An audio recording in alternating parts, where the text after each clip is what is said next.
How are you going to vote on the Conservatives' confidence motion that directly uses your language?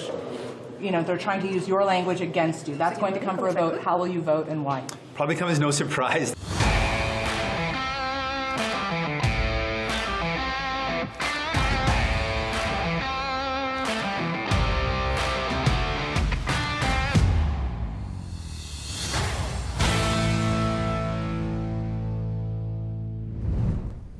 Ladies and gentlemen, former supporters of the NDP are holding a moment of silence tonight for their former party, as we are here to announce that Matthew Green, NDP MP for Hamilton Centre, and Jagmeet Singh have officially killed the party. Visitation is open tomorrow during question period. No, we're just kidding. Seriously though, they're done. Let's take a look. At least a dozen protesters have been arrested in Ottawa today as part of a demonstration against Canada's role in Israel's campaign against Hamas-led Palestinian militant groups in Gaza. The protest group is led by Jewish Canadians opposed to the war who held a sit-in in a building which holds some MPs' offices. Canada has suspended new arms export licenses to Israel and canceled some deals. However, existing export permits are still valid, and Canada continues to export parts used in weapons systems to Israel. Rabbi David Mivaser is one of those protesters arrested but later released. He says it's important people understand not every Jewish person supports Israel. Protesting is fine. Entering and occupying a government building, Not so fine. not so fine. So I don't know what these types of groups think they're gaining by acting this way. At least they weren't violent, but you're not making any friends. No, so this occurred in the Confederation building, which is, I guess technically you could say it's on Parliament Hill. If you're standing looking at the Peace Tower, it's to the left of West Block. It looks like a Parliament building. Yeah, it's got that same Gothic style. It's where a lot of the MPs and ministers have their offices. But again, you can't just go into a government building and occupy it. Most of them, there are security checks if you want to go in and out, if you're visiting an MP. If you are an MP, usually they trust you enough that you can get around security. But for members of the public, you have to go through security, and you can't just camp out there in the hall. If I'm not mistaken, you do need a permit to Protest. Yeah, thank you. You have to have a permit to actually protest, and so you're allowed to be there. But obviously these people didn't, because parliamentary police were forced to come in and literally clear them all out. But that wasn't before, you guessed it, the NDP had to get involved. Oh, of course they did, because they have to virtue signal, right? So here's an article, or a piece of an article from True North that talked about what went down. According to the IJV's Instagram page, police had arrested 14 demonstrators by 9:45 a.m. Looks like they didn't make it very long. Quote, the Parliamentary Protective Service, or PPS, is aware of the situation which took place earlier this morning at the Confederation building, end quote. A spokesperson for the security unit told True North. Quote, as such, PPS has significantly adjusted its security posture on Parliament Hill and within the parliamentary precinct and is ready to intervene as required, end quote.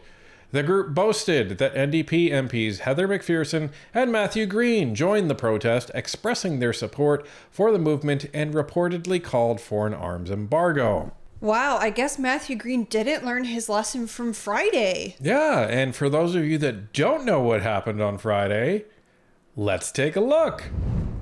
Today, on November 29th, marks the UN International Day of Solidarity with Palestinian people. So I offer this House and all Canadians committed to justice and peace the following reflection. Every bombed village is my hometown, and every dead child is my child. Every grieving mother is my mother, and every crying father is my father.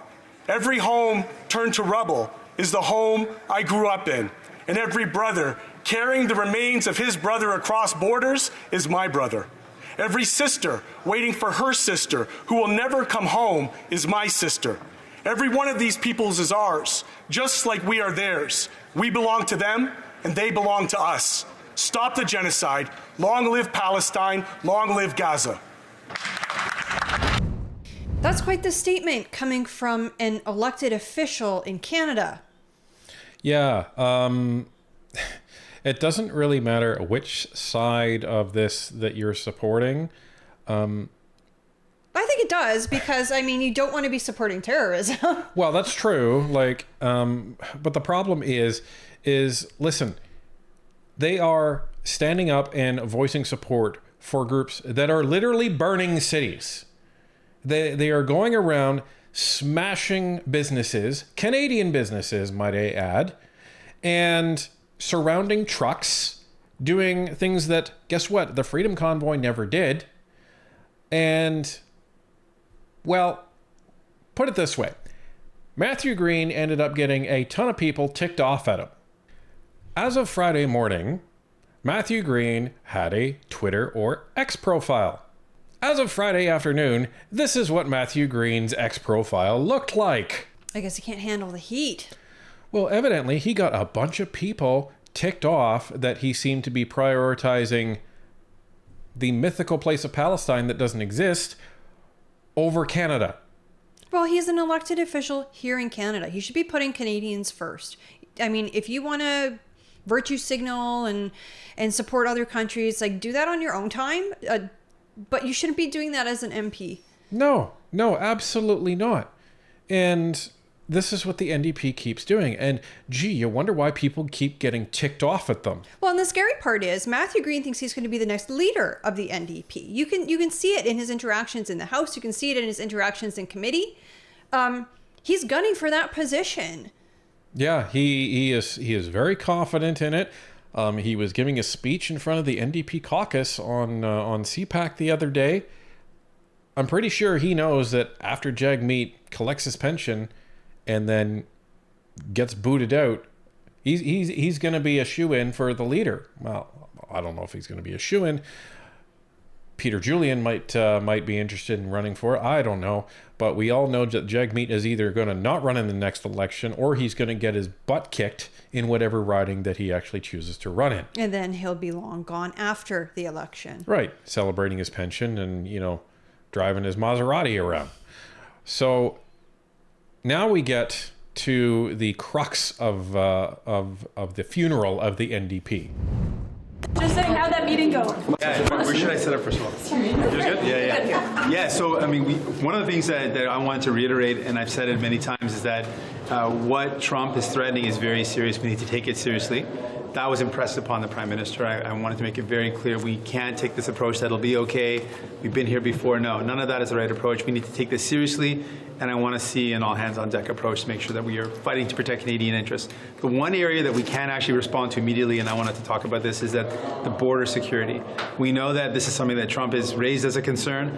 The Conservatives cut the number of officers at our borders, and as a result, the border security officers themselves are saying we're understaffed. We can't do the work we need to do. So we say we need to, New Democrats' position, we need to immediately hire 1,100 CBSA officers just to get back to the level where we can actually do the minimum required and then look at hiring more officers to do a better job of protecting Canadians. This is not just about making sure we prevent the trade tariffs that could hurt us directly, but it's also in our interest to do this. We know that illegal handguns used in crimes and the drugs that are hurting our society, hurting our people, are coming from the United States. So actually having a stronger border would protect Canadians. The last piece I mentioned is the CBSA has also asked for a broadened mandate so they don't just have the power to focus on the points of crossing, but also have the ability to look at the border, across the border. And that would just involve an expansion of the mandate. I support that as well. Let's protect our borders, keep us safe, and also help in the fight against these tariffs. Yeah, let's just hire 1,100 people. Why not? I mean, the Conservatives got rid of them almost 10 years ago. So, surely it's their fault. It's not the Liberals' fault for not doing anything in those 10 years. No, it's the Conservatives' fault. Right? The Liberals could have hired almost 100, over 100 a year, and they would have been back up to that amount. But, can't do that. Well, I mean, look at how the Liberals have ballooned our public service, but I guess they didn't add any CBSA officers? Well, and guess what, folks? If they hire around 1,100 CBSA officers now, that adds about, around $100 million. $100 million to the federal budget. Think about that. But it's Harper's fault. It's Harper's fault. So, but here's the thing. This wasn't an issue 10 years ago. It wasn't an issue, obviously, 5 years ago. It wasn't even an issue 6 months ago because nobody cared about it until Donald Trump said we're going to put tariffs on you guys unless you do something. Yeah. And now Jagmeet Singh's like, oh, the conservatives got all these people. But you were with the liberals, you know, over the last couple of years. Yeah, but the conservatives. It is a joke. How are you going to vote on the Conservatives' confidence motion that directly uses your language? You know, they're trying to use your language against you. That's going to come for a vote. How will you vote and why? Probably comes as no surprise that I'm not going to play Pierre Poilievre's games. He wants to cut people's pensions. I want to strengthen pensions. He wants to cut dental care. I want more people to get their teeth looked after. So I'm not going to be playing Pierre Poilievre's games. I have no interest in that. I'm frankly not going to allow him to cut the things that people need. I want to actually have dental care expanded. I want to see more people actually start to benefit from the pharmacare we passed. I want to see free diabetes medication and free birth control actually make it to people so they can actually benefit from it. So no, we're not going to play his games. And there it is, folks. And notice what he said. I'm not going to play Pierre Poilievre's games. And by omission, he's saying, I'm going to play Justin Trudeau's games. Right. Because, I mean, these are your words, Jagmeet. The fact that you're going to vote against it is just shameful. I think this really sends the message to Canadians that you don't care about this country. You don't care about the Liberals destroying it. You don't care about the fact that the president-elect of the United States has just threatened to put 25% tariffs on this country. You don't care about any of that. All you care about is getting the money. And you know what? Let's just assume maybe that's not true. Maybe he doesn't care about the money at all. This is what he's making it look like. And if he votes non-confidence after February 25th, then we all know. And you know what? Maybe we don't even know, but we can all assume that's why he was holding out for so long. That's why he was letting us go through this misery to prop up the Liberals. Well, and here's the thing. All of this is just a joke to Jagmeet at this point. Because you saw him answer the question right at the beginning. He said, well, you know, it's probably not going to come as a surprise. No, it's not a surprise anymore because we know you don't have the backbone to do what is necessary to support Canadians and get this country under proper leadership. Not yours and not Justin's. Well, and no, it's not a surprise, Jagmeet. Like this is pathetic at this point. This is the worst kept secret of the government. Like you are so transparent, it's not even funny. And this is the indictment on you. So guess what, buddy? I hope your colleagues in the NDP don't really like their seats too much. I really hope they don't. Because most of them are going to be without a seat after the next election. Well, and this is the time where the NDP should be pulling themselves away from the Trudeau Liberals and the government, because in less than a year, we're going to an election. I think it's probably going to happen by spring, but definitely less than a year, we're going to have an election. So the fact that he's still sticking up for the Liberals this late in the game is concerning for this party. Yeah, and let's just see what Tom Mulcair has to say about this. Sounds very much like he will continue voting with the government. Is that politically problematic for him if you listen to the way he's framing it?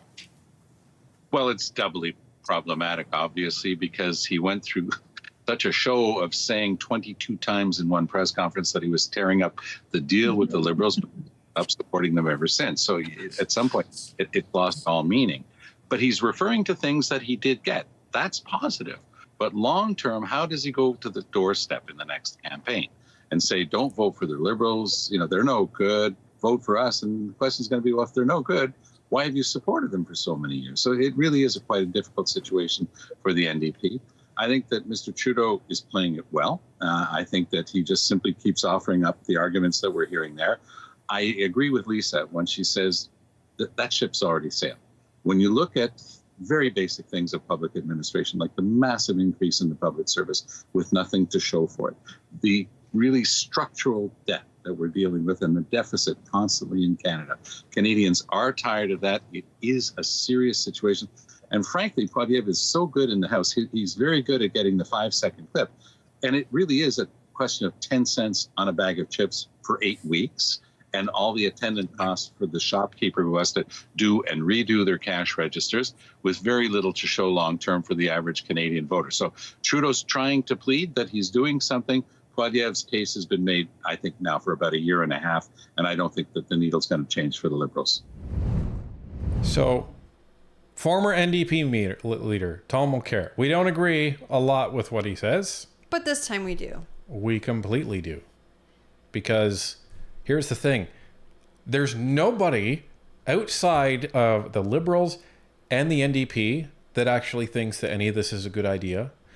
And there's nobody, I think even in the NDP, nobody believes Jagmeet for anything that he says. Like anything. No, he's made this party a joke at this point. Like, it's just, I can't even wrap my brain around it. That's why I'm stuttering a lot. It's just so ridiculous. I mean, like the NDP or hate the NDP, I think Jack Layton was a good leader. You could respect him even if you didn't agree with his politics. Then Tom Mulcair came in and, you know, he was okay, but he kind of got ousted when the party was going downhill.